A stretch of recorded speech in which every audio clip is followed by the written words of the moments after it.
What is going on, my broskiis? My name is Toadski, back again, here to bring you guys yet another One Piece Treasure Cruise video.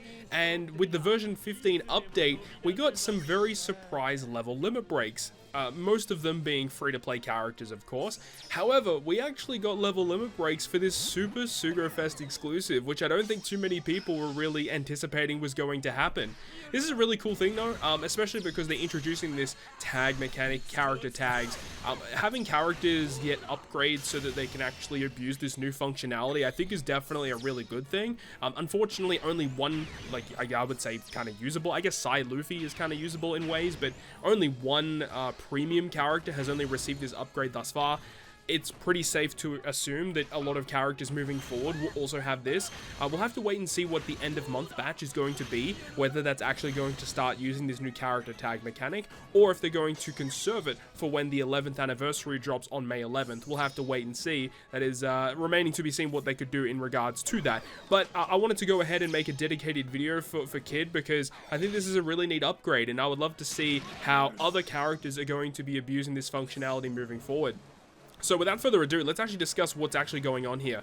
So with Kid's most recent level limit break, it's not really going to be too important here, but he does give a lot more cooldown to himself at the start of the quest. He gives -1 to everyone and -4 to himself, so he technically gives -5 cooldown to himself, which, if you understand what Kid is and what he does, it's actually kind of nice that he has that, being able to use his special as fast as possible, to basically abuse the fact that he needs to use his special at least twice during a quest to actually use his super type. Unfortunately, his super type did not receive any buffs whatsoever, so potentially he may receive a super evolution in the future, which would give further buffs to his captain, special, super type, etc. So a little bit of a underwhelming feature with his super type. Would have loved to see a buff there, but from what we've seen thus far, I don't think there is a single character that has received a buff from their super type via level limit break thus far. I could be wrong about that, but I don't recall any character having that. In terms of his captain ability though, he actually received some good number buffs. So basically, if you are below 50% HP, he now provides a 6 times bonus, should I say, a 6 times bonus to strength, striker, and driven when you are below that 50% threshold, which is great. And considering his special ability allows you to fall below that 50% threshold, it makes perfect sense. He also gives a 1.3 times HP, which is pretty stock standard for most characters these days, and then also provides 25% damage reduction when you're below that threshold as well. So it's really, really good to have him at that 50% or below threshold. You get lots of benefits, and also making strength and int slots beneficial to the crew as well. But this is where things get a little bit different, where we can actually abuse some of these character tag mechanics. Now, I was more under the assumption that we're going to get characters in the future that are just straight up going to boost character tag attack by X value. That's what I'm expecting to happen. Considering this is a pre-existing character, I guess it makes sense that he's going to maintain boosting strength, striker, driven, but there is an added ability if you're able to have characters of Kid Pirates tag, Worst Generation tag, or Land of Wano. So everyone on this team is actually fulfilling one of those tags, except for Gil Tesoro. Gil Tesoro is just a filler character they put in because the multiple turns of Chainlock actually worked out pretty well. So essentially, if you have a Kid Pirates, Worst Gen, or Land of Wano character, he adds additional effects to his captain abilities. In Kid's case, he gets 10 turns of despair removal as a captain, and any Paramecia type characters receive 500 base attack bonus. So in this instance, Kid would actually receive a buff. So I think that's basically it. I don't think anyone else actually receives a buff, because I don't think anyone else is actually technically Capone on this crew would also receive a buff. However, with the way that dual units actually work, dual units on each side actually have different tags. So in the case of Capone, when you're in the Capone side or in the dual form, he will be a Paramecia type. However, when you're in the other side with Chiffon, Vito, Gotti, all those guys, that will not be classified as a Paramecia type, because I don't think any of those guys have a Devil Fruit. So it's kind of interesting how they're abusing this new tag mechanic. So overall, it's not like a major buff to the character, but it's just nice, right? 6 times captain now if you're below that threshold, and if you're able to have those tag characters on the crew, you get the additional bonus of despair removal. What I would kind of preferred is the despair removal be base, so he's always going to have that, and then have the higher damage locked behind having those characters on your crew. That's what I would have preferred, because the utility is such a vital component. But look, it is what it is. We'll have to see how they kind of abuse it more in the future. Now, it is a little bit different too, because you actually can use Land of Wano characters to proc the leader ability to get the 10-turn despair removal, which is a pretty big deal. However, the special ability is slightly different, where it does still require some tag characters on the crew, but they drop the Wano tag for it. You need to have 3 or more Kid Pirates or worse gen in order for you to actually get that to activate with the fully buffed version of the special. So unfortunately, in this case, we're actually not getting the fully buffed version because, you know, you've got Killer, who is a Kid Pirate and also a worse gen, and then you'd have Capone, right? Capone being also a worse gen character, so that does work out there. But then you've got, you know, Black Maria and Ulti, who is a Land of Wano character. You've got Alba, a friend captain, who is a Land of Wano unit, and then obviously Tesoro doesn't really fulfill that role either.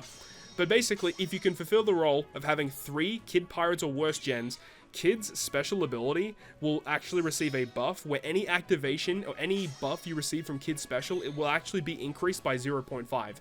Meaning that when you activate the special and you get the 2.75 times attack boost, which was buffed from before, that will actually be buffed to a 3.25, which is a nice increase. And then if you already have an attack boost, you'll get an orb boost 2.75 times instead, which would be buffed to 3.25. And then if you got an attack and you have an orb boost, he'll give color affinity boost 2.5, which will be buffed to 3x if you have the character tags available on the team. And of course, the same thing stays the same with his special in regards to if you're above 51% health, he cuts your health in half, and then you are able to get his special completely recharged back to max once again. So being able to use his special, fall below the 50% threshold, get the fully buffed captain ability, get his special back to launch it again. So Kid by himself can potentially provide 3.25 times attack and orb boost, 6 times captain despair removal, his strength and int slots will be matching. He's actually got a lot of good stuff going on, like really nice buffs for the unit across the board.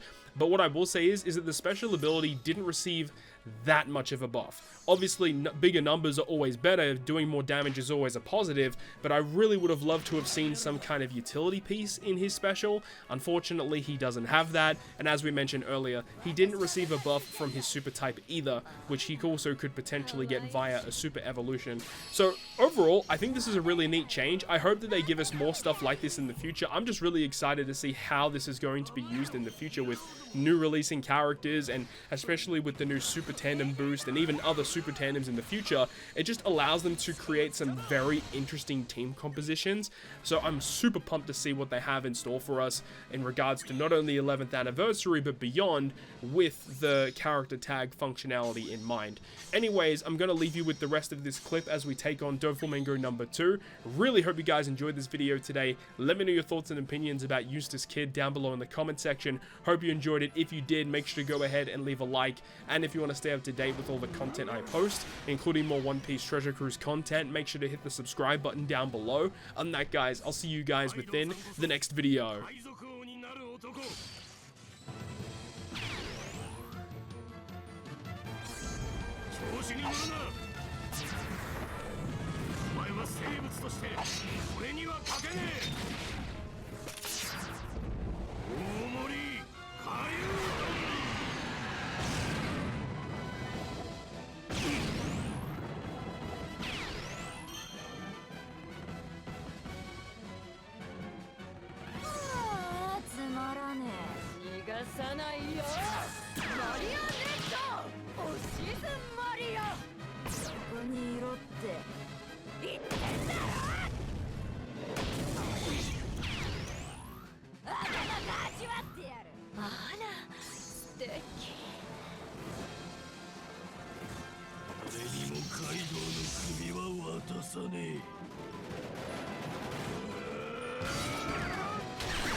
Zakodama!